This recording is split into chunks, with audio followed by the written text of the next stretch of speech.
L'actualité, c'est aussi l'Algérie. Des milliers de personnes qui défilent dans la ville de Kherrata, dans la région de Béjaïa.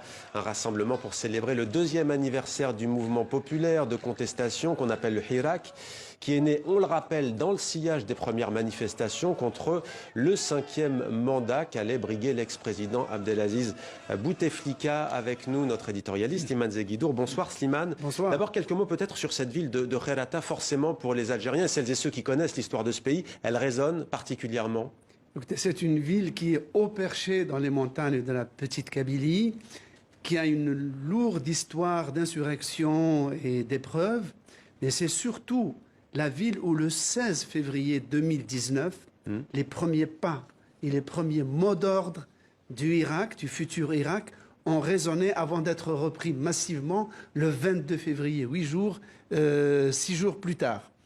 Donc c'est là où ça a commencé et c'est intentionnellement que ce 16 février a été choisi comme le 2e anniversaire du Irak et aussi comme une invitation, un appel à un rebond du Irak. Ouais, on voit ces images, Slimane, toujours ce côté pacifique. Est-ce que ce qu'on est en train de voir là ce soir, ça peut relancer le Hirak? Écoutez, toutes les conditions qui ont lancé ces manifestants, qui ne sont pas seulement des habitants de Kherrata. Ce sont des gens qui sont venus d'Alger, de toutes les villes du littoral algérien, et parmi eux, d'ailleurs, beaucoup de figures connues, comme Karim Tabouf ou Fodil Boumala du Irak, qui ont tenu à être présents. Donc, symboliquement parlant, d'une certaine manière, la plupart des grandes villes sont représentées par des délégués aujourd'hui. Mais ce qui est symptomatique, c'est qu'il y a eu 1 an du Irak, 1 an d'arrêt du Irak à cause du Covid.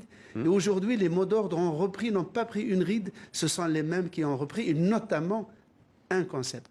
Les gens qui sont nés, ces manifestants qui sont nés après l'indépendance, demandent encore l'indépendance. Alors quand on leur demande, mais vous êtes un pays indépendant, l'Algérie est à l'ONU, ils disent non, être indépendant, c'est être gouverné par des gens qu'on a choisis, et des gens qui doivent nous rendre des comptes et écouter nos doléances. Et on en est loin, disent-ils. Merci Slimane pour ce décryptage.